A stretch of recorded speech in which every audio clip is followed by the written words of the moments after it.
안녕하세요. 오늘 475페이지 부동산 실권리자의 명의 등기에 관한 법률 할 차례죠. 자, 475페이지 이 부동산 실권리자 명의 등기에 관한 법률은 맨 위에 출제 포인트에 보면은 민법 시험에서 반드시 한 문제가 출제가 되고요. 그리고 우리 공인중개사법에서는 역시 한 문제 정도 출제될 때도 있고 출제 안 될 때도 있습니다. 이건 1995년 7월 1일 김영삼 정부 때 도입된 법률입니다. 그래서 금융실명제와 함께 부동산 실명제인데 진정한 소유자 이름으로 등기해야 된다는 내용입니다.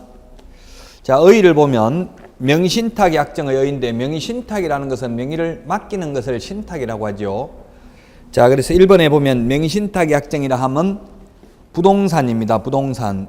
따라서 부동산, 이때 부동산은 판례가 협의의 부동산뿐만 아니라 등기 등록을 하는 의제 부동산도 포함된다는 게 판례입니다.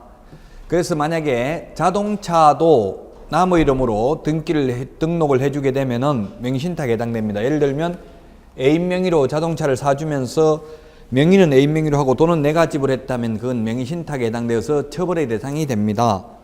그래서 토지, 건물뿐만 아니라 자동차, 선박, 항공기 등도 포함된다. 기타 물건을 보유한 자라고 했습니다. 그 밖에 물건인데 물건, 채권 X입니다. 따라서 임차권을 다른 사람 이름으로 등기해 주더라도 명신탁이 아닙니다. 임차권은 채권이기 때문에. 그러나 전세권 설정 등기를 남의 이름으로 해주게 되면 명의신탁에 해당이 됩니다. 자, 그래서 채권이 아닌 물건을 보유한 자 또는 사실상 취득하거나 취득하려고 하는 자가 타인과의 사이에서 대내적으로는 실권리자가 부동산에 관한 물건을 보유하기로 하면서 그에 관한 가등기를 포함한 등기는 타인 명의로 하기로 하는 약정을 명의신탁이라고 한다. 자, 그런데 2번 명의신탁에서 제외되는 경우가 있습니다. 1번 채무의 변제를 담보하기 위하여 채권자가 부동산에 관한 물건을 이전받거나 이전받는 것을 양도담보라고 하고요. 가등기 하는 경우를 가등기담보라고 합니다. 그 다음에 2번 부동산의 위치와 면적을 특정하여 2인 이상이 구분 소유하기로 하는 약정을 하고 그 구분 소유자의 공유로 등기하는 것, 이것을 소위 상호 명의신탁이라고 합니다. 그 다음에 3번 신탁법 또는 신탁업법이라고 되어 있는데요. 이 신탁업법이 우리 책에 신탁업법이라고 되어 있는 게 법 이름이 자본시장과 금융투자업에 관한 법률로 법 이름은 바뀌었습니다. 자본시장과 금융투자업에 관한 법률에 따른 신탁재산인 사실을 등기하는 경우는 명의신탁에 해당되지 않습니다. 그러면 뭐 사법고시에도 많이 나오는데 명의신탁에 해당되지 않는 것은 몇 개인가 이렇게 낼 수 있는데, 예를 들면 종중 명의신탁, 배우자 명의신탁은 명의신탁에 해당됩니다. 해당되지만 배우자 종중 명의신탁은 조세포탈, 강제집행의 면탈, 법령상 제한을 회피로 목적으로 하지 않는 경우에는 처벌의 대상은 되지 않죠. 그래서 명의신탁에 해당되지 않는 것은 다시 한번 보면요. 명의신탁에 해당되지 않는 것은 명의신탁에 해당되지 않는 것은 1번 양도담보, 두 번째 가등기담보, 세 번째 상호 명의신탁,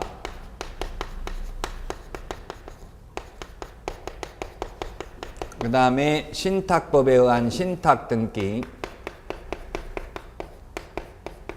이 신탁법, 자본시장과 금융투자업에 관한 법률에 따른 신탁등기를 하게 되면, 예를 들어서 재건축을 하게 되면 재건축 조합에다가 신탁등기를 합니다. 그러면 재건축이 끝날 때까지 조합이 소유자가 되죠. 재건축 조합이 사실상 소유권을 행사합니다. 신탁등기를 해지할 때까지는. 그래서 요건 명의신탁에 해당되지 않고요. 그 다음에 배우자 명의신탁이나 종중 명의신탁, 이것은 명의신탁에는 해당되지만 종중 명의신탁. 종중 명의신탁은 명의신탁에는 해당되지만 조세포탈, 강제집행 면탈, 법령상 제한의 회피를 목적으로 하지 않는 경우에는 처벌의 대상은 아닙니다. 다음 시험에 다음 중 명의신탁에 해당되지 않는 것은 몇 개인가 하면은 답은 명의신탁에 해당되지 않는 건 4개죠. 이 두 개 5번, 6번은 명의신탁에는 해당됩니다. 다만 조세포탈, 강제집행의 면탈, 법령상 제한의 회피를 목적으로 하지 않는 경우는 처벌하지 않습니다. 이 명의신탁의 유래가 사실은 일제시대 때 종중명의신탁에서부터 출발했습니다. 일제시대 때 우리나라 민족혼을 말살하기 위해서 일제가 등기제도를 도입했습니다. 옛날에 우리 조선시대 때 조선 말에는 1900년도까지는 전부 대부분 우리나라 땅이 문중 이름으로 돼 있었어요. 그 문중 이름으로 돼 있는 것을 갖다가 등기를 하게 만들었습니다. 등기할 때 반드시 자연인 이름으로만 등기가 가능하도록 했습니다. 그러다 보니까 문중 땅인데 자연인 이름으로 등기를 하려고 하니까 할 수 없이 장남, 종손 앞으로 등기를 할 수밖에 없었다고요. 그래서 전부 다 지금 뭐 우리 집안도 마찬가지인데 저도 형님 이름으로 다 돼 있습니다. 대대로 물려 내려오던 산이. 근데 종중, 문중에서는 이제 문중 이름으로 등기하자. 지금은 문중 이름으로 등기가 되잖아요. 그러니까 장송들이 싫다. 내 이름으로 돼 있는 거 왜 해주냐. 이렇게 해가지고 가족들이 거의 풍비박산 나버리고 이제 종중이 해체돼 버렸습니다. 일제에 의해서. 그래서 이 종중명의신탁, 옛날에는 또 배우자 명의신탁, 대부분 재산을 남편 이름으로 등기했잖아요. 요즘은 또 여자 이름으로, 부인 이름으로 다 하고 있지만 대부분. 그래서 이런 배우자 명의신탁, 종중명의신탁 이런 건 워낙 많기 때문에 처벌을 하려면 조세포탈 목적이 아니라면 처벌은 하지 않는다. 다만 명의신탁에는 해당된다는 점을 유의하셔야 되겠습니다. 476페이지 명의신탁 약정의 효력입니다. 명의신탁 약정은 무효입니다. 그리고 명의신탁 약정에 따라 행하여진 등기에 의한 부동산에 관한 물권 변동도 무효다. 다만 부동산에 관한 물권을 취득하기 위한 계약에서 명의수탁자가 계약 일방 당사자가 되고 그 타방 당사자라고 되어 있는데 타방을 지금은 옛날에는 타방 이렇게 했는데 지금은 한글로 다 바뀌어 있죠. 명의수탁자가 일방 당사자 되고 그 상대방 당사자는 명의신탁 약정이 있다는 사실을 알지 못한 경우에는 명의수탁자에게 등기가 격려된 경우 그러하지 아니하다. 그러하지 않는다는 말은 이 등기는 유효하다는 이야기입니다. 원래 명의신탁 약정도 무효고 그로 인한 물권 변동 효력도 무효인데 여기에서는 예외적으로 유효 효력이 있다 이 말입니다. 3번 그러나 이와 같은 명의신탁의 무효는 제3자에게 대항하지 못한다. 제3자에게 대항하지 못한다라 하면 악이든 선이든 모든 제3자다 이 뜻입니다. 지금 선의의 제3자에게 대항하지 못한다 이런 말이 없기 때문에 악의 제3자에게도 대항하지 못합니다. 따라서 명의수탁자로부터 부동산을 전득한 제3자는 선의 악의를 불문하고 명의신탁 부동산의 소유권을 취득한다. 조금 이따 다시 칠판에서 설명하도록 하고요. 그 다음에 2번 종중배우자 종교단체에 대한 특례입니다. 특례가 있을 뿐이고 명의신탁에는 해당된다는 것을 유의하셔야 됩니다. 앞에 명의신탁에 해당되지 않는 것이 양도담보, 가등기담보, 그 다음에 상호명의신탁, 신탁법, 자본시장과 금융투자업에 관한 법률에 따른 신탁등기는 명의신탁에 해당되지 않는다고 했죠. 자, 2번 종중배우자, 종중이 보유한 부동산에 대한 물권을 종중과 그 대표자를 같이 표시하여 등기한 경우를 포함한다. 외의자의 명의로 등기한 경우와 배우자, 종교단체 명의로 부동산에 관한 물권을 등기한 경우에는 그것이 조세포탈, 강제집행의 면탈, 법령상 제한의 회피를 목적으로 하지 않는 경우에 명의신탁 약정의 무효 등에 관한 규정을 적용하지 않는다. 원래 무효인데 요건 유효하고요. 원래 처벌하는데 이것은 처벌하지 않는다. 배우자, 종중, 종교단체에 대해서는. 자, 명의신탁 약정의 유형이 3가지가 있습니다. 이자간 명의신탁, 즉 두 사람 간의 명의신탁입니다. 이전형 명의신탁이라고도 하는데 양자 간의 명의신탁 약정의 경우 명의신탁 약정과 수탁자 명의의 등기는 무효이므로 신탁자가 당연히 신탁 부동산에 대한 소유권을 보유한다. 따라서 수탁자 명의의 소유권 이전 등기는 원인 무효로 말소되어야 한다. 2번 명의수탁자가 제3자에게 양도한 경우 제3자는 선악을 불문하고 유효하게 권리를 취득할 수 있다. 이때 신탁자는 수탁자에게 부당이득 반환 청구권을 행사할 수 있으며 수탁자가 부당하게 처분한 때에는 횡령죄에 해당될 수 있다. 자, 이자 간 명의신탁, 두 사람 간의 명의신탁입니다. 명의신탁 종류가 세 가지가 있는데 첫 번째 이자 간 명의신탁, 두 사람 간의 명의신탁입니다. 두 사람 간의 명의신탁이 있고 그 다음에 삼자 간 명의신탁, 소위 중간생략형 명의신탁, 소위 등기 명의신탁이라고도 합니다. 등기 명의신탁이 있고 그 다음에 소위 계약 명의신탁 이렇게 세 가지가 있습니다. 계약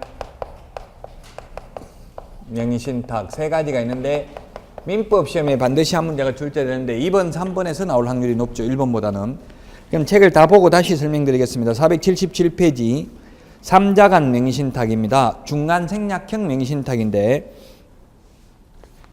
3자간 명의신탁의 약정에 있어서 매도인과 신탁자 사이의 매매계약은 법제 4조 1항에 의하여 무효로 되지 않는다. 법제 4조 1항에 의하여 무효로 되는 것은 명의신탁 약정 및 이를 포함한 위임 등의 계약뿐이고 부동산 취득의 원인 계약은 무효로 되지 않는다. 따라서 신탁자는 매도인에게 수탁자에게로 등기를 말소함과 동시에 매도인에 대한 소유권 이전을 청구할 수 있다.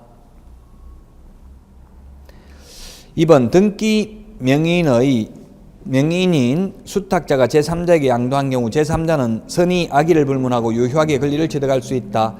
이때 신탁자는 수탁자에게 대해서 부당이득 반환 청구권을 행사할 수 있으며 수탁자가 부당하게 처분한 때는 횡령죄로 처벌될 수가 있다. 3번까지 읽어보고 다시 말씀드리겠습니다. 계약 명의신탁, 마지막으로 위임형 명의신탁이라고 하는데 동그라미 1번에 보면 명의수탁자가 일방 당사자가 되고 그 상대방 당사자가 타방 당사자, 상대방 당사자가 명의신탁 약정이 있다는 사실을 모르는 경우 수탁자는 매도인뿐만 아니라 신탁자에 대한 관계에서도 유효하게 당해 부동산의 소유권을 취득한다는 것이 판례의 견해이다. 다만 신탁자는 수탁자에 대해서 매매대금 상당의 부당이득 반환을 청구할 수 있다. 2번 매도인에서 수탁자로의 등기 이전은 유효하므로 수탁자가 제3자에게 부동산을 양도하여 이전 등기를 한 경우에 등기 이전 유효하며 이때 수탁자는 등기 이전 명의신탁과는 달리 횡령죄에 해당되지 않는다. 478페이지까지 다 읽어봅시다. 어차피 처벌규정, 과징금 및 이행강제금인데 명의신탁자 등에게 부동산 가액의 30%에 해당하는 과징금을 부과한다. 딱 30%가 아니고요. 이게 헌법 불합치 결정이 나가지고 30% 범위 내에서 이렇게 해야 됩니다. 무조건 30%는 위헌이라고 했습니다. 헌법 불합치 결정이 나서 무조건 30%가 아니라 30% 범위 내에서 대통령령으로 정합니다. 그래서 최대가 30%입니다. 무조건 30%가 아니고요. 다만 조세포탈하거나 법령에 의한 제한을 회피할 목적이 아닌 경우에는 50%를 감경할 수 있다. 자, 그 다음에 이행강제금입니다. 과징금을 부과받은 명의신탁자는 지체 없이 부동산에 관한 물건을 자신의 명의로 등기하여야 한다. 이를 위반한 경우 1년 경과 시 부동산 가액의 10%에 해당하는 금액을 다시 1년이 경과한 경우는 부동산 평가액의 20%에 해당하는 이행강제금을 딱 2번만 부과하고 끝입니다. 이행강제금 제도가 있는 법으로 바르게 연결된 것은 해가지고 공법시험에 출제된 적이 있습니다. 이행강제금, 국토의계획 및 이용에 관한 법률, 건축법, 농지법, 부동산 실권리자 명의 등기에 관한 법률, 장사 등에 관한 법률에 이행강제금 제도가 있습니다. 그건 좀 이따 다시 한번 정리를 하기로 하고요. 자, 마지막으로 벌칙입니다. 명의신탁자, 양도담보사실기재 의무를 위반한 채권자 및 채무자를 허위로 기재하여 제출하게 한 채무자와 그 교사자는 5년 이하의 징역이나 2억 원 이하의 벌금에 처하고요. 명의수탁자와 그 교사자는 3년 이하의 징역이나 1억 원 이하의 벌금, 이들을 방조한 자는 1년 이하의 징역이나 3천만 원 이하의 벌금에 처한다. 자, 다 읽어봤는데요. 그럼 다시 한번 정리하도록 하겠습니다. 두 사람 간의 명의신탁자입니다. 명의신탁자가 있고 그 다음에 수탁자가 있습니다. 수탁자. 수탁자가 받을 숫자인데요. 등기 명인입니다. 그래서 실제로는 신탁자가 소유자인데 가짜로 매매계약을 체결한 것처럼 해가지고 돈 받고 등기를 넘긴 것처럼 가장매매 형식을 취해가지고 명의를 수탁자 명의로 넘겼습니다. 등기 명의를 수탁자라고 합니다. 명의를 빌리는 사람을 신탁자라고 부릅니다. 그러면 이 명의신탁 약정은 무효고요. 이로 인한 물건 물건 변동 효력도 무효입니다. 그러나 이러한 무효를 가지고 제3자에게는 대항할 수 없다. 제3자는 선악을 불문하고 유효하게 소유권을 취득한다. 악의 제3자라고 하면 악이라는 말은 알았다는 이야기죠. 이 두 사람 간의 관계를 알고도 이리 서로 짜고 가장매매를 했다는 걸 알고 취득했다 하더라도 유효하게 소유권을 취득합니다. 근데 만약에 이 수탁자가 수탁부동산을 임의로 처분하게 되면 형법상 횡령죄의 죄책으로 처벌받습니다. 횡령죄가 성립합니다. 최근에 뉴스를 보니까 뭐 정확하게 말하면 6,000달러를 내줘야 되는데 6만 달러인가 줘가지고 10배, 뭐 예를 들어서 100달러짜리 그 달러를 잘못 줬더라고요. 그래서 10배 많이 줬어요. 6,000달러를 바꿔줬는데 6만 달러를 줬다고요. 근데 받은 사람 나는 받은 적이 없다 해가 돌려달라 하니까 안 돌려줬어요. 결국 횡령죄로 구속영장이 청구됐어요. 타인의 재산을 보관한 자가 타인 재산을 임의로 처분하면 횡령죄입니다. 남의 물건을 훔치면 절도죄고요. 은행에서 훔친 건 아니잖아. 은행 직원이 내준 거잖아요. 내주면 내게 아니면 그걸 타인 재산이거든요. 근데 그걸 그냥 자기 마음대로 써버리면 횡령죄가 해당돼요. 은행에서 돈 내준다고 그냥 자기 돈을 내 통장에 그냥 누가 입금을 시켰어. 내 것 아닌데 그냥 찾았으면 돼요? 안 돼요? 그 찾았으면 횡령죄입니다. 남이 그냥 무통장으로 잘못 입금시켜놓은 거 찾았으면 안 된다고요. 똑같은 거 이게 내 게 아닌데 남이 이게 맡겨놓은 건데 등기만 명의만 맡겨놓은 건데 그냥 내 것처럼 다른 데 팔아먹어버리면 횡령죄가 성립한다고요. 자, 그래서 이 명의신탁자는 조금 전에 벌칙이 뭐였어요? 5년 이하의 징역이나 2억 원 이하의 벌금이고요. 명의를 빌린 사람, 등기 명의는 3년 이하의 징역이나 1억 원 이하의 벌금입니다. 수탁자는. 그리고 횡령죄로 처벌받을 수 있습니다. 그래서 이 등기가 무효이기 때문에 이게 갑을이 있으면 이때 소유자는 갑이 되겠습니다. 신탁자가 소유자입니다. 등기 자체가 무효이기 때문에 효력이 없기 때문에 명의신탁 약정도 무효고 등기도 무효입니다. 이자간 명의신탁은 이건 너무나 단순하기 때문에 시험에 잘 안 나옵니다. 3자간 명의신탁이 주로 많이 출제가 됩니다. 민법 시험에는 지금 하고 있는 내용이 반드시 한 문제는 출제가 됩니다. 자, 그러면 소위 등기 명의신탁, 중간생략형 명의신탁이 되겠는데, 자, 매도인이 있습니다. 매도인이 있고 그 다음에 매수인이 있습니다. 매수인. 그러면 매수인은 매매대금 돈을 지급하고 매도인은 등기를 넘겨주면 끝입니다. 동시행을 하면 됩니다. 쌍무계약이라서. 그런데 매수인이 자기 이름으로 등기 안 하고 지금도 이렇게 하고 있는 사람 많이 봤어요. 제 친구가 지금 총각으로 그냥 혼자 늙어가고 있는데 누나가 제 친구 이름으로 등기를 많이 해놨더라고요. 자기 집은 하나도 없는데. 그러니까 좋은 거 있어요? 없어요? 재산세만 내고 4대 보험료만 많이 내고 있어요. 시골에서 농사 짓고 있는데도 재산이 많은 것처럼 돼 있다고요. 별로 좋을 게 없죠. 그래서 이렇게 매수인이 내 이름으로 등기하면 뭐 1가구 2주택, 1가구 3주택 이렇게 되면 뭐 예를 들면 종합부동산세가 낼 수도 있고요. 그러니까 남 이름으로 조세포탈 등의 목적으로 탈세 목적 등으로 수탁자 이름으로 등기를 하게 했습니다. 수탁자, 받을 숫자죠. 명의를 받은 사람입니다. 등기 명인입니다. 이 사람과 두 사람 간에 명의신탁 약정을 맺었습니다.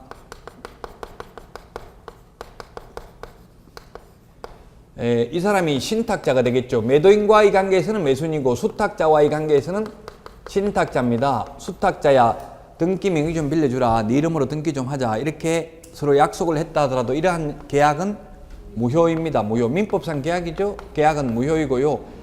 그로 인한 물건 변동 효력. 이 사람이 이렇게 명의를 그 돈은 이렇게 줬지만 매수인이 매도인 보고 등기는 좀 수탁자 이름으로 넘겨달라. 이렇게 하면 어차피 매도인이야 돈 받았기 때문에 뭐 누구 앞으로 넘겨주든 별 상관이 없잖아요. 그래서 명의를 넘겨줄 수 있습니다. 수탁자 이름으로. 그러나 이 등기는 어떻게 된다고요? 물건 변동 효력. 명의신탁 약정도 무효이고 그로 인한 물건 변동 효력도 무효이다. 그러나 이러한 무효를 가지고 선악을 불문하고 제3자에게는 대항할 수 없습니다. 악의 제3자라도 유효하게 소유권을 취득합니다. 즉 이 제3자가 알았다 하더라도 만약에 갑, 을, 병, 정 이렇게 보통 갑을병정으로 많이 나오죠. 그러면 악의 제3자 정도 유효하게 소유권을 취득합니다. 자, 그러면 병명의로 되어 있는데 명신다 약정 해지에 의해서 을명의로 등기를 이전하도록 요구할 수는 없습니다. 해지라는 것은 적법하게 성립된 계약의 장래의 효력을 소멸시키는 게 해지인데 이거는 애초부터 무효니까 효력이 발생 안 했으니까 해지라는 게 성립할 수가 없습니다. 다만 합의에 의해서 등기를 넘겨주었다면 수탁자가 그래 신탁자 네가 돈 냈으니까 등기 넘겨줄게 해서 합의에 의해서 등기를 넘겨주었다면 그 등기는 유효합니다. 효력이 있습니다. 즉 중간 생략 등기의 법리가 적용됩니다. 중간 생략 등기에도 처벌은 하지만 유효하죠. 중간 생략 등기하면 탈세를 목적으로 하면 3년 이하의 징역이나 1억 원 이하의 벌금, 탈세 목적이 아니라도 1년 이하의 징역이나 3천만 원 이하의 벌금입니다. 그래서 효력은 있습니다. 중간 생략 등기가. 다만 토지거래 허가구에 관해서는 중간 생략 등기 효력이 없죠. 무효입니다. 그래서 중간 생략 등기의 법리가 적용되어서 합의에 의해서 등기를 넘겨주었다면 유효합니다. 그럼 등기를 안 넘겨주면 을이 돈은 됐는데 어떻게 되냐면은 갑이 무효인 등기를 말소해야 됩니다. 근데 갑도 어차피 돈 다 받았으니까 별로 신경을 안 쓸 수가 있겠죠. 돈은 다 받았으니까. 그러면 을이 갑을 대위해서 무효인 등기 말소 청구하고 여전히 이렇게 함에도 불구하고 매매 계약은 유효합니다. 효력이 있습니다. 그래서 이 매매 계약에 의해서 을 명의로 소유권 이전 등기를 격려하는 때에 을이 소유권을 취득하게 되겠습니다. 그러면 수탁자 병은 자기 이름으로 토지가 등기되어 있는 것을 기화로 이 위에다가 병의 건물을 지었습니다. 그런데 이 명의가 갑으로 넘어갔다가 다시 을로 넘어갔습니다. 이렇게 했을 때 병 토지에 대해서 병 토지가 을로 명의가 넘어갔다 하더라도 병 건물은 을 신탁자에 대해서 법정지상권을 주장할 수 있는지 여부 없죠. 판례는 법정지상권 주장할 수 없습니다. 왜냐하면 법정지상권은 토지와 건물이 동일 소유이어야 하는데 명의만 병명의로 돼 있었을 뿐 병은 소유자가 아닙니다. 진정한 소유자가 아닙니다. 그래서 법정지상권이 인정되지 않습니다. 그러나 조금 이따 하게 되는 주택임대차보호법상 임차인은 이 명의 신탁자 또는 수탁자나 신탁자 누구와 계약을 체결해도 다 임차인은 보호됩니다. 주택임대차보호법상 임차인은 보호가 된다. 자, 그 다음에 제3자는 선악을 불문하고 유효하다고 했는데요. 다만 제3자가 수탁자의 배임행위에 적극적으로 가담했다면 민법 103조에 의해서 무효가 됩니다. 민법 103조에 의해서 무효가 된다고요. 자, 그러면 만약에 예를 들어서 10억을 주고 샀습니다. 10억을 주고 샀는데 적극적으로 배임행위에, 배임이라는 게 뭐예요? 배임, 임무를 배반하는 게 배임이죠. 보통 회사 대표이사가 주주들한테 손해를 끼치면 배임죄로 처벌받습니다. 임무를 배반했다는 이야기예요. 대표이사로서 임무를 지켜야 되는데 임무를 다 안 하고 임무를 배반하는 걸 배임죄라고 합니다. 배임죄. 자, 그래서 배임행위에 적극적으로 가담해서 무효가 됐다면 만약에 어떻게 되냐? 이게는 부당이득입니다. 민법 746조 불법 부당이득이 아니라 불법 원인급여입니다. 불법 원인급여. 불법 원인급여라고요.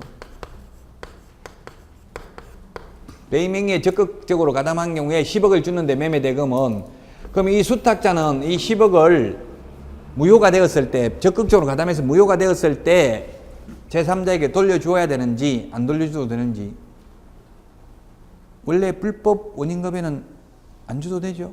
그럼 여기서는 수탁자 병이 정에게 무효가 됐을 경우 유효가 아니라 만약 무효가 되었을 때 받은 돈은 돌려줘야 될까요? 안 돌려줘도 될까요? 사법고 시험에 출제됐다고요.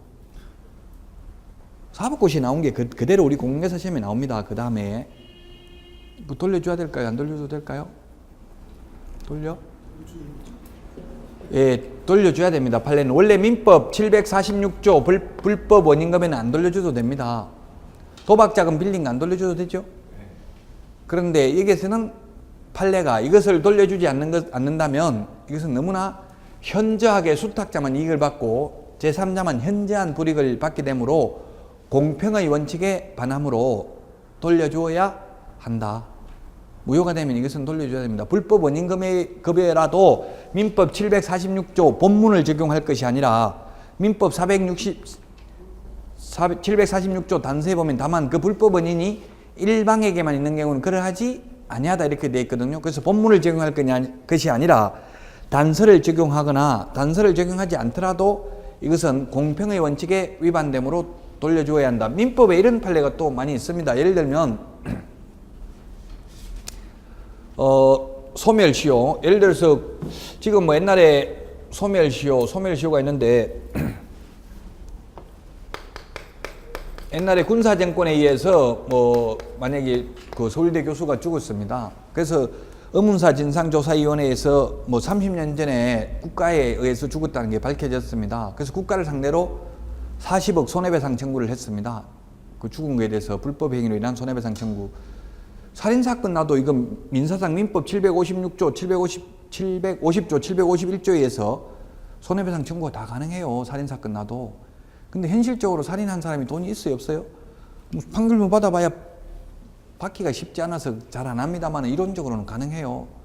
그래서 옛날에 강호순 살인범 이런 거는 재산이 좀 있어가지고 다 청구했어요. 그 손해배상 청구했다고 민사상도 별도로 형사 빼고.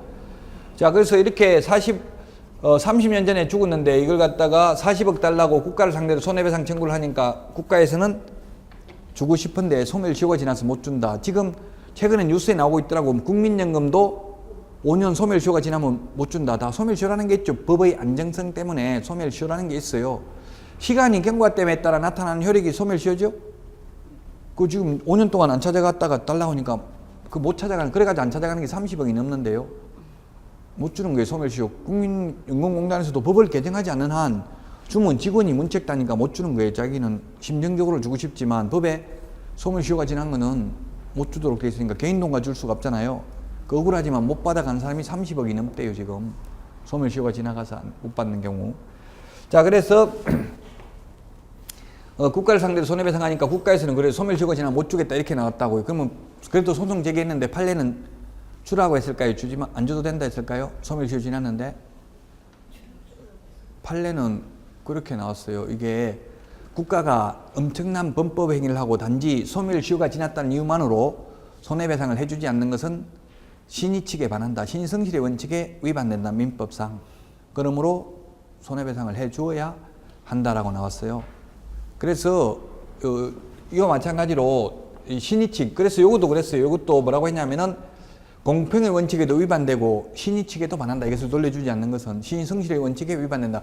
민법상 가장 큰 원칙이 민법 제2조 권리와 의무는 신의와 성실로서 이행하여야 한다. 권리는 이를 남용하지 못한다. 이게 민법의 가장 큰 원칙이거든요.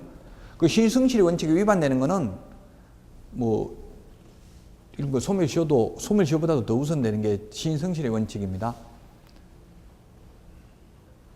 자, 그래서 이게 만약에 제3자가 수탁자의 배임 행위에 임무를 배반하는 행위에 적극적으로 가담했다면 무효가 되는데 무효가 되었다 하더라도 민법 746조 불법 원인급여이지만 원래 불법 원인급여는 못 돌려받는 게 원칙이지만 여기서는 돌려받을 수 있다라는 게 사법고시 시험에 출제됐고요. 우리 공인중개사 시험에는 뭐까지 나왔냐면은 제3자가 수탁자의 배임 행위에 적극적으로 가담하면 효력이 없다, 무효라는 것까지는 출제됐습니다. 선악을 불문하고 유효한데, 자, 그 다음에 계약맹신탁입니다. 계약맹신탁. 소위 등기맹신탁은 중간 생략형 맹신탁이고요. 계약맹신탁은 소위 위명맹신탁입니다. 매도인이 있습니다. 매수인에게 팔았습니다. 그런데 이 매수인은 자기 돈 주고 산 게 아니라 물주, 전주, 자금주, 스폰서가 따로 있었습니다. 요즘 말로 스폰이라고 하죠. 스폰서라고 하는데 이 법에서는 뭐라고 하냐면 이걸 갖다 신탁자라고 합니다. 돈 대준 사람이 따로 있었습니다. 이 신탁자와 매수인인 수탁자, 신탁자와의 관계에서는 수탁자고 매도인 관계에서는 매수인입니다. 이 맹신탁의 약정은 무효입니다.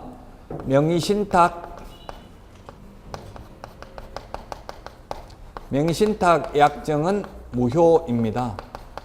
그리고 그로 인한 물권 변동 효력은 원래는 무효인데 아까 읽어본 내용 중에서 계약 일방 당사자가 수탁자가 되고 그 타방 당사자라고 우리 책에 돼 있었어요. 상대방 당사자 매도인은 이 두 사람 관계를 알지 못하는 경우, 선의의 매도인인 경우는 이게 효력이 있다, 유효하다. 그리고 제3자는 역시 선악을 불문하고 유효하게 소유권을 취득한다. 물론 여기도 마찬가지로 제3자가 수탁자의 배임 행위에 적극적으로 가담했다면 적극적으로 가담했다면 민법 103조에 의해서 무효가 됩니다. 무효가 된다 하더라도 이 무효가 됐을 때 제3자가 지급한 매수자금 금액은 민법 746조 불법 원인급여에 이기는 하지만 이것을 돌려주지 않는 것은 신의 성실의 원칙에도 반하며 공평의 원칙에 위반되므로 돌려주어야 한다. 자, 이거는 최근에 지금 MB가 이명박 줄임말이 MB입니다. 도곡동, 내곡동 땅 이게 다 명의신탁 형태를 취하고 있었습니다. 옛날 도곡동 땅은 어떻게 됐었냐면 옛날에 대통령 되기 전에 도곡동 땅은 MB 처남이 수탁자였습니다. 처남. 그래서 검찰 수사 결과가 어떻게 밝혀졌냐면은 처남 돈 주고 산 건 아니다. 이게 20억 주고 샀거든요. 근데 팔아먹을 때는 포스코에 200억 받고 팔았어요. 지금 포스코가 돼 있어요. 도곡동 그 매봉역 3번 출구에 보면은 EBS 맞은편에 있는 건물이에요. 심지어 이게 지하철역, 실제로는 도곡 사거리 거기에 지하철이 가야 되거든요. 지하철 노선까지 옮길 정도 파워 있는 사람 땅이라는 이야기예요. 그러니까 땅값이 올라갈 수밖에 없죠. 그래서 20억 주고 샀는데 검찰 수사 결과 이 20억은 MB 처남 돈은 아니다.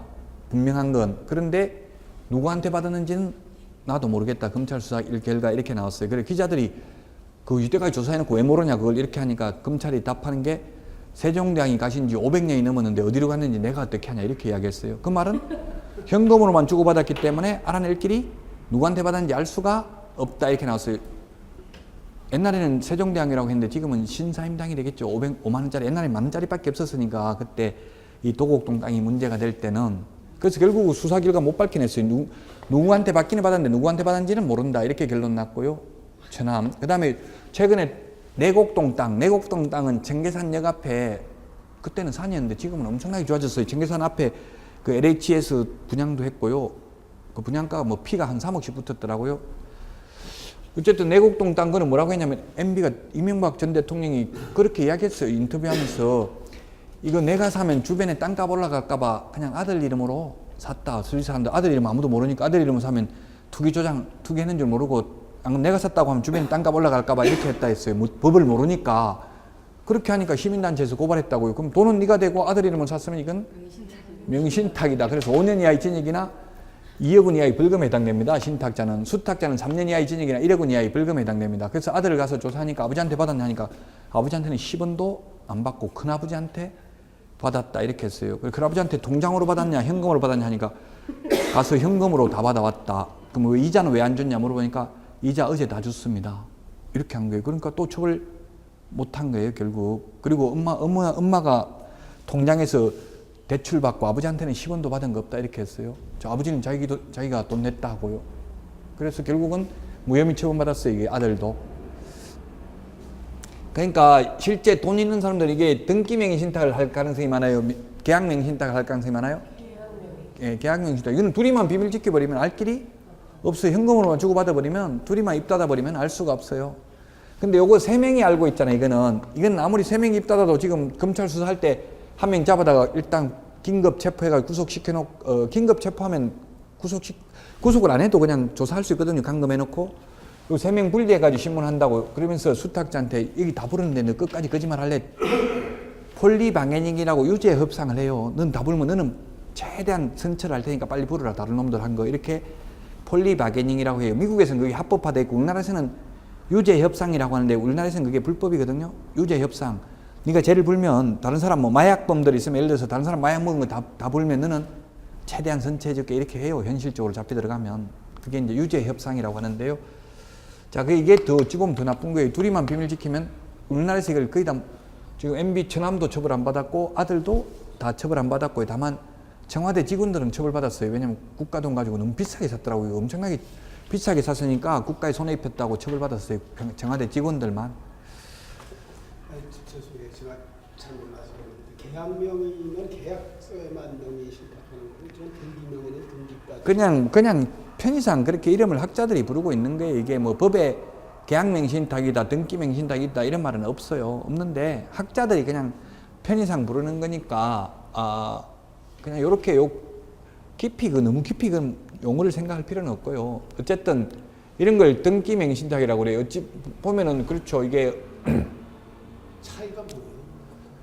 차이가 지금 요 차이가 이때까지 설명한 게 이게 차이예요. 지금 일단 세 사람이 안다는 게 두 사람이 이런 게 차이예요. 그래 요것도 또 차이가 뭐냐면 차이가 하나 더 있는데 차이가 요거는 소위 등기명의신탁은 수탁자가 수탁부동산을 임의로 처분하면 차이. 이게 확실한 차이입니다. 형법상 횡령죄의 죄책이 성립합니다. 왜냐하면 이 등기가 무효이기 때문에 자기 게 아니에요. 남의 물건이에요. 남의 물건을 처분했기 때문에 형법상 횡령죄의 죄책이 성립합니다. 근데 등기명의신탁에서는 계약명의신탁과는 달리 횡령죄의 죄책이 성립하지 않는다. 이게 가장 큰 차이네요. 왜 성립하지 않느냐 하면은 횡령죄라는 것은 아까 타인의 재산을 보관한 자가 타인 재산을 임의로 처분하면 횡령죄가 성립한다고 했는데 여긴 등기가 유효하게 민법 186조에 의해서 등기가 유효하게 넘어온 이상 이건 타인의 재산을 보관한 자에 해당되지 않는다. 그래서 남의 물건 팔아먹은 게 아니다. 그러므로 횡령죄가 성립하지 않는다. 그래서 제가 인터넷에서 본 글인데 진짜 본 글인데요. 결혼한 남자가 돈이 있어가지고 처제 명의로 저 인천공항인데 땅을 투자해놨는데 처제 명의로 사놨는데 처제한테 돈만 준 거예요. 돈만 주고 이 신탁자는 이 매도인이 모르죠. 신탁자가 있다는 걸 현실적으로 거의 모르겠죠. 이 사람이 사러 갔는데 매도인이 네가 네 돈 맞냐? 다른 놈한테 받아온 거 아니냐? 혹시 이런 거 따지고 물어요? 안 물어요? 안 묻잖아요. 근데 이거는 저 알고 있는 게 차이잖아요. 이게 여기서 돈은 여기 받고 이 사람한테 등기를 넘기니까 그게 이런 게 차이예요. 그래서 이는 횡령죄가 성립하지 않는다는 것, 계약명의신탁에서는 소위 등기명의신탁과는 달리. 그래서 아까 제가 했는데 그래 변호사한테 질문했더라고요. 처제 명의로 땅을 인천공항에 사놨는데 처제가 팔아쳐먹고 도망갔는데 이거 잡아 죽일 수 있는 방법이 있으면 알려주십시오. 이렇게 질문을 올렸더라고요. 그러니까 변호사 답변, 물론 부동산 실권리자 명의등기에 관한 법률 위반으로 고소를 하면은 명의수탁자는 이 수탁자잖아요. 이 등기명의인데 팔아먹었으니까 3년 이하 이전액이나 1억 원 이하의 벌금에 처한다. 다만 그러나 고소를 하는 당신은 5년 이하 이전액이나 2억 원 이하의 벌금에 처함을 알려드립니다. 그리고 실명법 위반은 현실적으로 벌금 액수가 다른 법률에 비해서 높은 이유는 돈으로 벌금으로 때린다. 구속되는 게 징역 가는 게 아니고 그 부당이득을 한 금액을 사실상 환수하기 위해서 벌금을 때릴 가능성이 많다. 그래서 그런데 사실상 이게 형법상 횡령죄는 구속되거든요. 이거는 구속되지도 않는다. 그리고 팔아가지고 돈은 다 쓰고 없으면 사실상 받아낼 길은 없으니까 알아서 하시기 바랍니다. 이 말이에요. 그 말은 고소하면 자기가 더 무겁게 처벌받는다고요. 그래서 사실상 받아내기는 어렵습니다. 다만 자 이론적으로 명의신탁 약정 해지에 의한 소유권 이전 등기는 불가능해. 해지에 의해서. 다만 부당이득은 반환을 청구할 수 있습니다. 부당이득은 반환 청구할 수 있는데 부당이득금을 얼마로 보아야 하는가? 매수, 자금, 금원을 부당이득하였다고 봄이 상당하다. 부동산 자체를 부당이득하였다고 봄이 상당하다. 그러면 예를 들어서 MB 도곡동 땅이면 20억에 사가지고 포스코 20억에 땅 주인한테 사가지고 이걸 포스코에 200억에 팔아먹었어요. 그러면 부당이득 20억만 돌려받을 수 있다. 내가 대준 돈만 돌려받을 수 있다. 부동산 자체니까 부동산이 지금 시세가 200억 나가니까 200억에 팔았으면 200억 다 돌려달라 할 수 있다. 답은 얼마를 돌려달라 할 수 있을까요? 1995년 7월 1일 김영삼 정부 때 부동산 실권리자 명의등기에 관한 법률이 시행됐습니다. 그래서 이 법이 시행되기 전에는 명의신탁 약정도 계약 자유의 원칙에 의해서 계약의 종류고 불법이 아니었어요. 그때 한 거는 부동산 자체를 다 돌려받을 수 있고요. 이 실명법 제정 이후에 명의신탁 약정이 이루어졌다면 이렇게 처벌하는 것을 알고도 이런 짓을 했다면 낸 돈만 돌려받을 수 있다. 즉 매수자금 금원만 부당이득가 있다고 봄이 상당하다. 우리 책에 잠깐 읽어본 거는 요 2번은 안 나와 있었어요. 그냥 1번 위주로 나와 있었는데 왜냐하면 지금은 거의 다 이 95년 이후에 지금 했다고 봐야 되겠죠. 지금 이미 20년이 넘었죠. 20년이 지났기 때문에 대부분은 이 법 시행 이후에 명의신탁 약정이 이루어졌다면 부동산 자체가 아니라 매수자금 금원만 자기가 대준 돈만 부당이득으로 반환을 청구할 수 있다고 봄이 상당하다는 게 판례의 태도가 되겠습니다. 자, 481페이지 문제 하나 보겠습니다. 481페이지 1번입니다. 실명법 틀린 것입니다. 1번 누구든지 부동산에 관한 물건을 명의신탁약정에 의하여 수탁자 명의로 등기하여서는 아니 된다. 등기하게 되면은 그 등기는 원칙적으로 무효이다. 2번 명의신탁약정은 무효이다. 그리고 2번 물건 변동 등기도 3번 등기도 무효다. 4번 부동산에 관한 물건을 취득하기 위한 계약에서 명의수탁자가 그 일방 당사자가 되고 그 상대방 당사자는 명의신탁약정이 있다는 사실을 알지 못하는 경우에는 등기 효력이 없다. 이게 틀렸네요. 이게 효력이 있다고 했잖아요. 유효하다고 했잖아요. 이게 이 매도인은 어디서 돈 받아왔는지 모른단 말이에요. 두 사람 관계를. 너 혹시 애인한테 돈 받아왔냐? 젊은 게 네가 못 벌었을 것 같은데 이런 거 따지고 물으면 재수없다고 가버려요. 안 사고. 팔 사람 지금 급한데 그런 물을 정신이 없죠. 그래서 이 두 사람 간의 명의신탁약정을 모른다면 효력이 있다. 유효하다. 현실적으로 모릅니다. 알아도 그냥 모른 척 하겠죠. 아마 도곡동 땅 같은 건 알았을 수도 있어요. 알았을 수 있지만 그걸 알려고 할 필요가 없죠. 증거 없는 거는 무조건 검찰에 가서 모른다고 해야 돼. 명확한 증거 없으면. 명확한 증거 있는데 모른다고 했다가는 처벌받겠죠. 4번이 답이고요. 5번 명의신탁약정 및 등기 이전의 무효는 제3자에게 대항하지 못한다. 선악을 불문하고 제3자에게 대항하지 못한다. 맞습니다. 다만 제3자가 수탁자의 배임 행위에 적극적으로 가담한 경우에는 무효가 되고요. 그렇게 가담했을 때 제3자가 지급한 매수자금 금원은 민법 746조 불법 원인급여에 해당되지만 돌려받을 수는 있다라는 게 대부분 판례고요. 4번 문제 하나만 더 풀어보겠습니다. 482페이지 개업공인중개사 갑은 매수의뢰인 을에게 병소유의 부동산 매매를 중개하였다. 그런데 을과 정의 명신탁약정에 의하여 정명의로 소유권 이전 등기를 하려고 한 경우에 현행 부동산 실권리자 명의등기에 관한 법률에 관하여 개업공인중개사 갑이 설명한 내용으로 틀린 것입니다.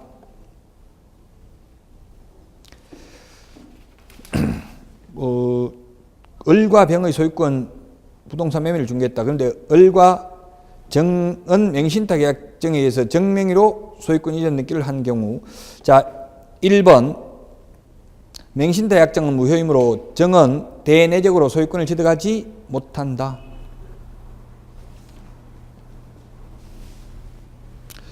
자, 매수의뢰인이 을이고 그 다음에 매수의뢰인 을과 병소유 부동산 병소유 병이 있고 매수의뢰인 누구예요? 을이고 그 다음에 정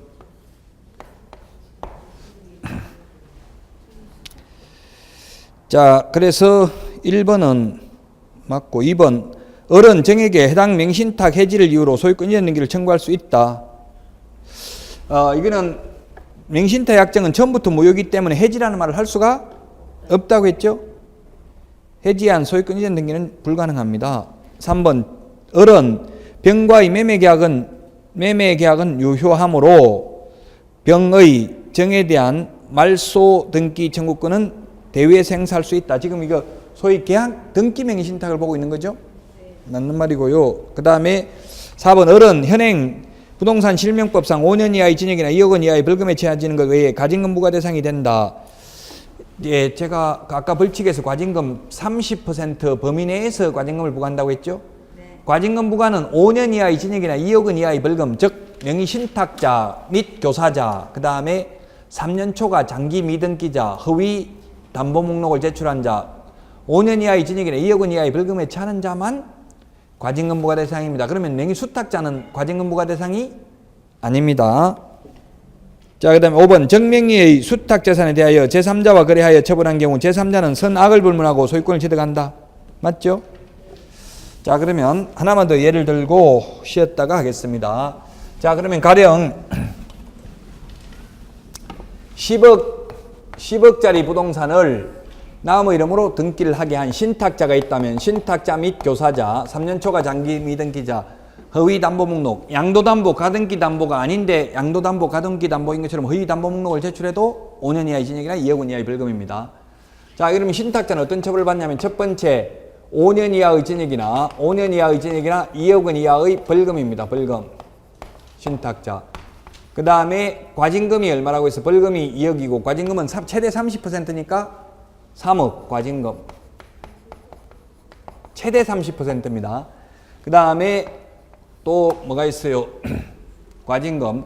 그 다음에 이행강제금이라는 게 있어요. 이행강제금. 1차 이행강제금 있는데 1차 이행강제금. 과징금 부과일로부터 1년 안에 실명 등기를 안 하면 10% 이행강제금. 10%면 1억이죠? 1차 이행강제금입니다. 1차 이행강제금. 1차 이행강제금이 있고요. 그 다음에 2차 이행강제금이 있어요. 2차 이행강제금은 20%입니다. 2차 이행강제금. 즉 1차 이행강제금 부과일로부터 또 1년 안에 실명 등기를 안 하면 2차 이행강제금 20%까지 부과하고 끝입니다. 그럼 얼마예요? 총 2억, 5억, 6억, 8억. 지금 10억짜리 나무 이름으로 등기했다가 하는 참 최대 8억까지 뺏길 수가 있죠. 그래서 하지 말라는 이야기예요. 다 뺏기니까 하지 말라는 이야기인데 그럼에도 불구하고 아직도 하고 있는 사람이 있다고. 친한 사람끼리 해버리면 이게 소위 계약맹신다고 둘이만 비밀을 지켜버리면 알 수가 없다고요. 둘이 내부적으로 다투지 않는 한 알 길이 없죠. 내부적으로 싸워가지고 문제가 생길 수는 있겠죠. 뭐 예를 들어서 애인 명의로 애인한테 차 사라고 돈을 대줬다고 1억 돈 대주면서 차 사라 했는데 차 파는 사람한테는 안 갔단 말이에요. 그 이 사람 명의로 등기를 했지만 내부적으로 이거는 내가 돈 준 거니까 내 거다. 헤어질 때 돌려주고 가라 이렇게 약속이 돼 있다면 이는 맹신탁이죠. 근데 둘이 싸우지 않는 한 그건 밝혀질 일이 없잖아요. 자, 마지막으로 이행강제금. 진짜 이제 마지막으로 쉬기 전에 이행강제금인데요. 이행강제금은 형법의 일사부재례의 원칙 예외입니다. 형법에서는 한 번 재판 받은 것은 다시는 재론하지 않는다. 그래서 역대 정권에서 전부 다 현직 대통령이 재임하던 시절에 그 가족들이 다 처벌받았어요. 바뀌고 나면 더 무겁게 처벌받을지도 모르거든요. 근데 그 현직 대통령 때 처벌받았다고 해서 다음 대통령에서 너 아버지 대통령 할 때 처벌받았으니까 너무 가벼우니까 한 번 더 받아라 이렇게 할 수는 없어요. 그런데 이행강제금은 이거 한 번만 부과하고 끝이 아니라 계속 내야 됩니다. 이행할 때까지. 이행을 강제하기 위해서 이행할 때까지 계속 돈을 내야 된다고요. 그래서 이행강제금 제도가 있는 게 이게 공법시험에 출제됐다고요. 첫 번째, 국토의 계획 및 이용에 관한 법률에 허가받은 목적대로 사용하지 않는 경우 이행강제금 토지 취득가격 10% 부과합니다. 허가받은 목적대로 사용해야 되는 의무기간. 농지 2년, 잠실재배사, 축사 이런 게 옛날에 3년이었는데 지금 2년이라면서요? 그럼 2년 동안 안 하면은 이행강제금 부과한다고요. 그 의무기간 동안 10%, 토지 취득가격 10%, 1년에 한 번, 1년에 한 번 부과합니다. 1년에 한 번. 1년에 한 번 부과합니다. 자, 그 다음에 건축법, 공법시험에 출제됐습니다. 건축법은 주요 건축법을 위반하면 50%, 기타 건축법을 위반하면 10%, 1년에 2회 범위 내에서 계속 반복 부과 징수할 수 있죠. 주요 건축법을 위반하면 100분 50. 즉 건폐율 용적률을 만약 위반했다면 위반한 면적 곱하기 지방세 시가 표준액 나오는 금액의 50%를 1년에 2회 범위 내에서 계속 반복 부과 징수할 수 있습니다. 뭐 예를 들어서 대수선 위반한 경우, 대수선이 뭐예요? 대수선은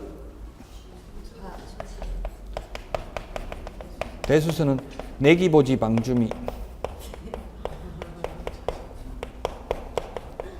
내력벽 면적 30제곱미터 해체 수선 변경, 기보지, 기둥보, 지붕틀 3개 이상 해체 수선 변경, 그 다음에 방화벽, 주계단, 특별 피난계단, 미간지구 내 외부 형태 단 색채 변경은 제외한다.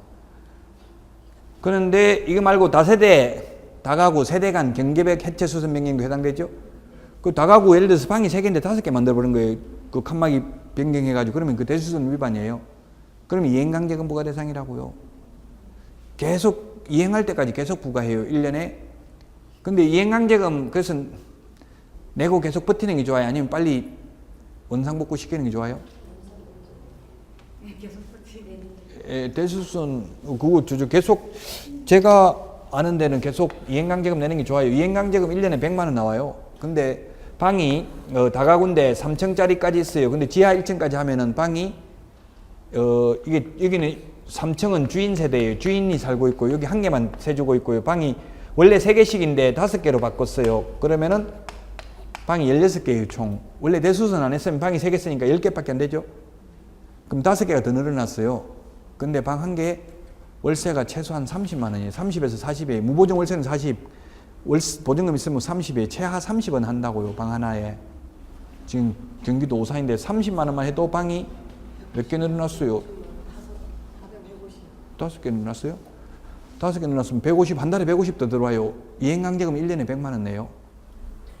이행강제금 내는 게 좋아요? 빨리 이행강제금 안 내려고 원상복구 시키는 게 좋아요?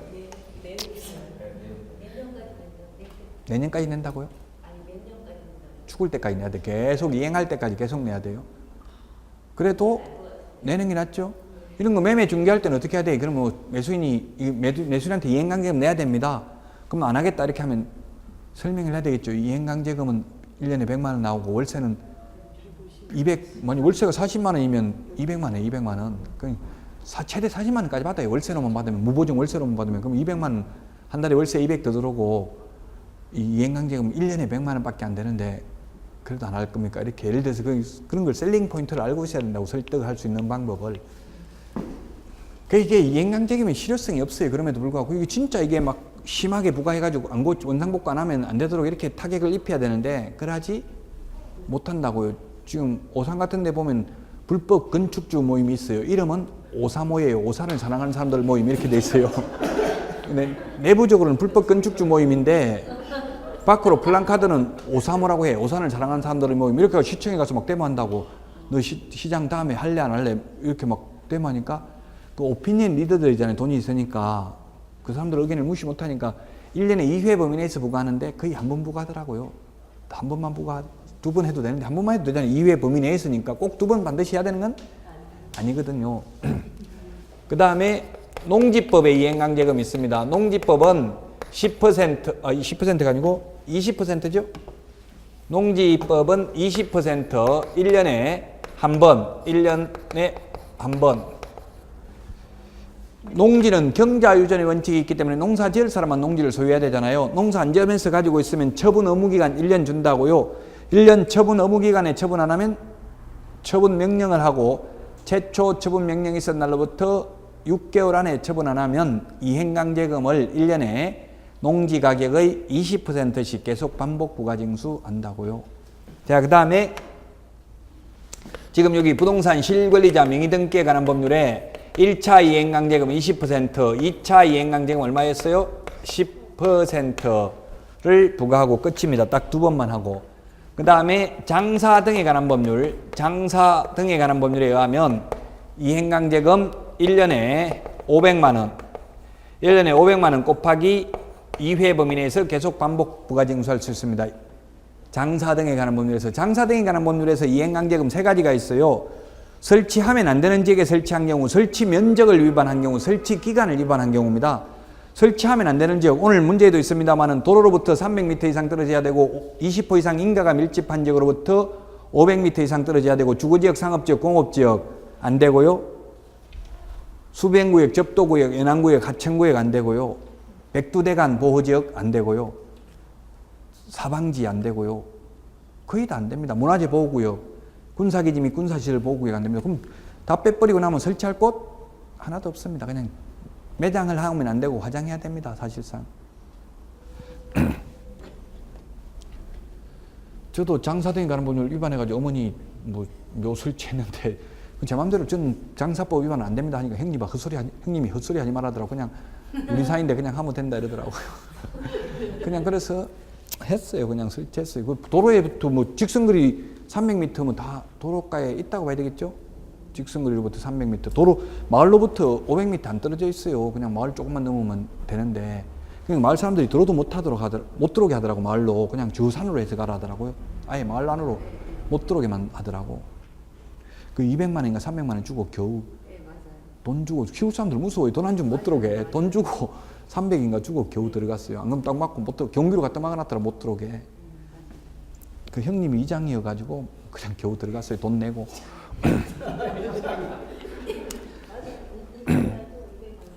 자, 그래서 어쨌든 그렇게 설치하면 안 되는 지역에 설치한 경우, 그 다음에 설치 면적, 예를 들면 개인묘지 30제곱미터 이하, 가정묘지 100제곱미터 이하, 종중묘지 1000제곱미터 이하, 법인묘지 10만 제곱미터 이상, 가정묘지 안에 들어가는 분묘 1기의 점유 면적은 10제곱미터, 합장은 15제곱미터, 이런 거 위반한 경우, 그 다음에 설치기간 15년, 15년씩 3번 연장하면 최장 60년. 오늘 문제 1년짜리 해보면 있어요. 설치기간이 끝나고 나면 1년 안에 화장 또는 봉안해야 한다. 오늘 1년짜리 17개 내드린데 보면 있다고요. 시험에 출제됐습니다. 오늘 내드린 문제 보면 1년짜리 안 받았어요. 17개. 몇 번 있어요? 그게 17개 1번짜리 17번이 아니고 1년짜리 오늘 내드린 거 1년 12번. 이게 다 보셔야 돼요. 내드린 거. 한 번에 주면 다 못해요. 그날 좀 보시라고 내드린 거 12번. 그래서 설치기간 요거 1년 안에 화장 또는 봉안 안 하면은 이행강제금 500만 원씩 1년에 2회 범위내에서 계속 반복 부가징수한다고. 70년 100년 안 하면 계속 부과하는데 이거 한 번이라도 한 적이 있습니까 하니까 장사 등에 관한 법률이 언제 시행됐어요? 2001년 1월 13일 날 시행됐기 때문에 앞으로 한 60년 있어야 아마 이행강제금 부과할 예정입니다. 이러더라고요. 60년 후에 우리가 살아있을지 죽어 있을지는 알 수는 없는 일이죠. 장사 등에 관한 법률은 실효성이 없다는 이야기, 한 번도 처벌한 사례가 없어요.